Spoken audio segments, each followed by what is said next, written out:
is Fatima Mamza, and I'm so excited to be here at TEDx Argungu. So much had gone into the planning of this event, but one thing that stuck with me in all the plannings and trying to figure out what topic do I want to talk about is, who do you really think you are? And so I want you to look at your neighbor and ask the question, who are you? I don't need you to answer that.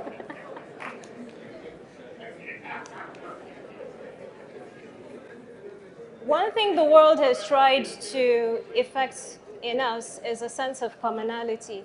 But I'm going to tell you today, be so good at being you and not anyone else. That individuality, that is your strength. That is your power. I know from the picture of me here, I look like Beyonce, don't I? But Beyonce and I are totally different because she has found out who she is. So do you know who you are? A lot of people look at you, and when they see you, what do they see? What people see is not really who you are. So you might look at me and you might think, oh, she's a makeup artist. Oh, she's beautiful. Oh, she's wearing this regal outfit. But that's not all who I am. And so in the course of my job as a makeup artist, I'm usually surrounded by mirrors. And who hasn't seen a mirror here today? Okay. When you look at the mirror, you're looking for assurance. When you're looking at the mirror, you want to know, am I beautiful? Do I have a pot belly? Would I still look attractive to the young girls? Am I graying? And so much more. But every day we spend time in front of these mirrors, same as I today, I stood in front of the mirror and I said, oh, does my turban look nice? Am I too revealing for Kabby? Do I need to wear the cape over and cover for modesty? Now, there is one mirror that we actually do not look at, and that is the mirror within. How many of you spend time in introspection? How many of you spend time learning about yourself? We spend so much time gossiping about people. Oh, did you hear this about her? Did you hear this about her? But who are you? Do you really know who you are? So instead of spending that time trying to figure somebody else, why don't you spend those hours trying to figure out who you really are? There is this tribe called Cherokee, but unfortunately, because of time, I wouldn't be able to read their poem because it talks about the Great Spirit. And I'll tell you a story. In 2018, on my birthday, I wrote this caption on my Instagram story. And it reads, I want to live consciously and courageously, and I want to awaken the Great Spirit within. And alas, I didn't know that just mere words would actually turn out to be reality. And so when I got the call to come speak at TEDx, I said, oh, yes. But I didn't know how grand TEDx was. I didn't really know. I just said yes to opportunity. And while I was preparing for my speech, I sat down with a young gentleman. And he asked me, what topic are you going to talk about? I said, uncharted waters. I don't want to talk about my entrepreneurial journey, which is important. But I said I needed to awaken the Great Spirit within because I believe we all have that Great Spirit within us. And we need to wake up that Great Spirit because that's what makes us chart territories in uncharted waters. Because you need to define who you really are and find out that you are great within you, and we all share that greatness. If you open the brain of Beyonce and you open the brain of Oprah, it's no different from yours. So have you found your greatness? If you look at Nelson Mandela, if you look at Oprah, if you look at Beyonce, Mother Teresa, Queen Amina, and Usman Dan Fodio, they have nothing in common. Their commonality is that they have nothing in common. Beyonce has set herself apart in entertainment. For a one-day show, Beyonce spends about an average of 8 months preparing excellently in such a way that when she has performed on stage, you actually have to wonder, what else? What else do you need to see? Mandela showed us that we can actually transcend our emotions and all the things that life has shaped us to be.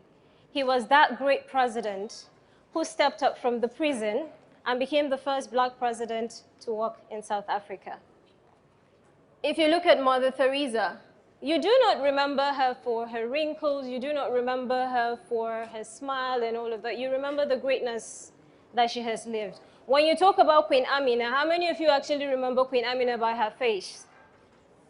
Hardly anyone. But you remember the greatness, you remember the essence, the great spirit that she has left us here on earth. The same thing when you talk about Alexander the Great, who conquered Asia and a lot of other kingdoms. So I would ask you, what territory are you going to chart? Now, in my early years in secondary school, anybody that knows me know I have an OCD for cleanliness. It's so bad that yesterday, our hostess, who hosted us in a very beautiful lodge, actually took me to my room and I said, can I have bleach? And she said, Fatima, what are you going to do with bleach? I said, oh, I want to sprinkle it on the toilet. And she said, it has been scrubbed, Fatima. It is so clean. I had to ensure that this was done to your taste. And I said, well, you know, I just have this OCD, you know, and I do really want to be sure that everything is sparkling. But you see, that connected back to who I was in secondary school. Now, when I was in Form 5, in FGGC Portiscum, we were prepping, you know, to take over from the prefects who were in SS3. And I was so obsessed to be the health prefect because I just felt, oh, they're so clean, they're so properly dressed, they don't have wrinkles on their outfits and all of that. And I just said, it's health prefect and nothing else.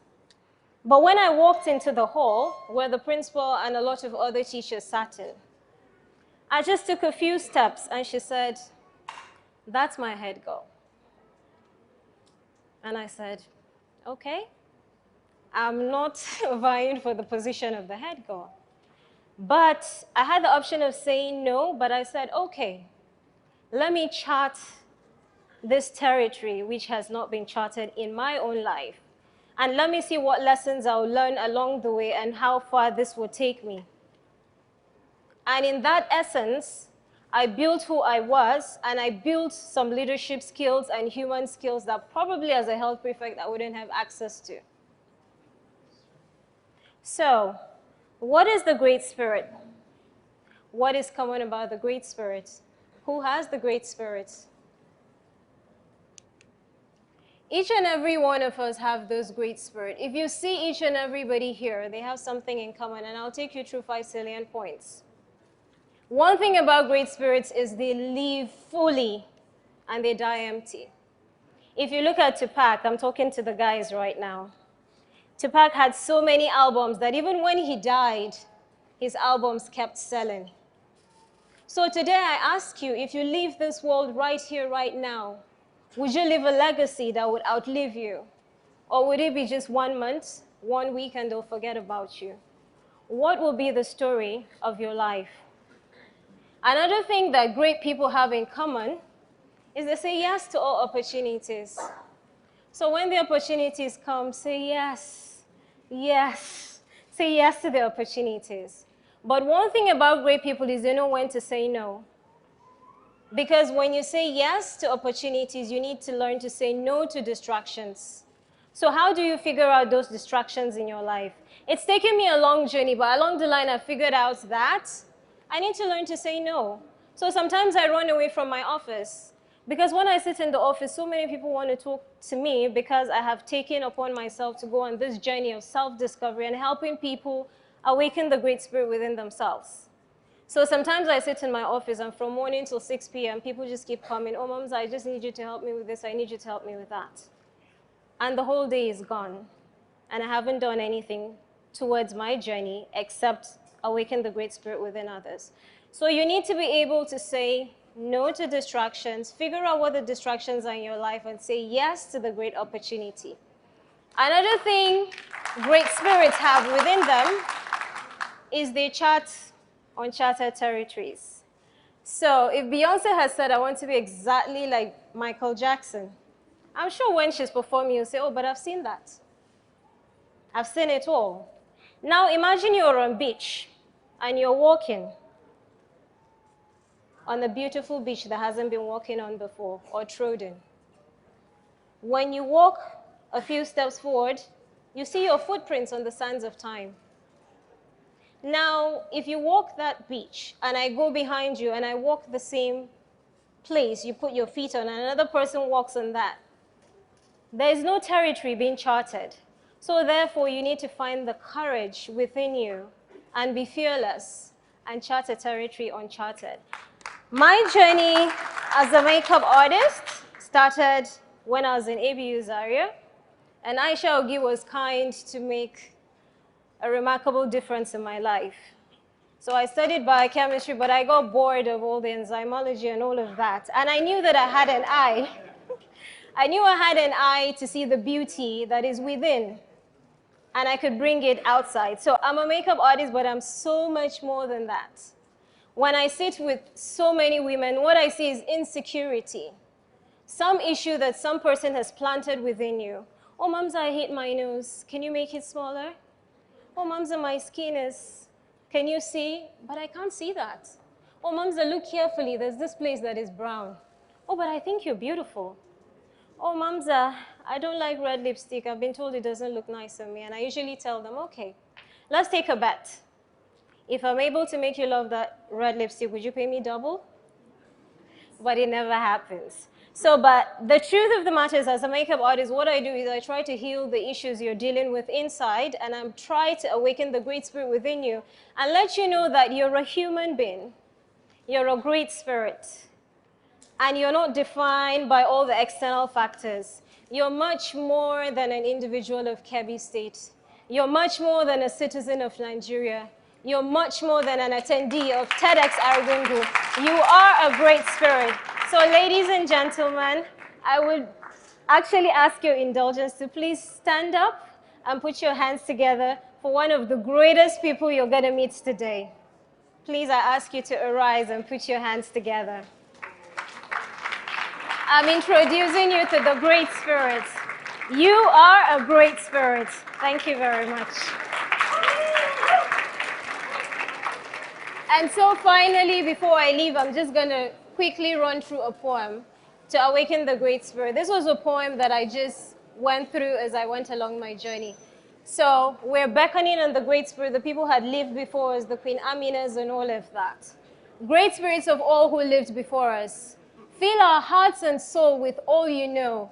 Show us the answers to our deepest yearnings. Give us wisdom to understand each other in the depths of our soul. Help us with the course to chart a territory unknown, which has our name inscribed on. Give us direction at all times and the willingness to listen to our small, still voice and understand that we are all helped when we ask for direction. Help us to always look at life with wonder, the eyes of newness, mystified like a child, seeing something for the first time, a remarkable appreciation for the unfamiliar, to appreciate all we have been given, the gifts, the lessons, the pain, the beauty, and the teachers in this world that keeps evolving, that we're trying to catch up. Help us to find the great spirit, our great spirit, within and chart a new territory to inspire generations to come. Thank you very much.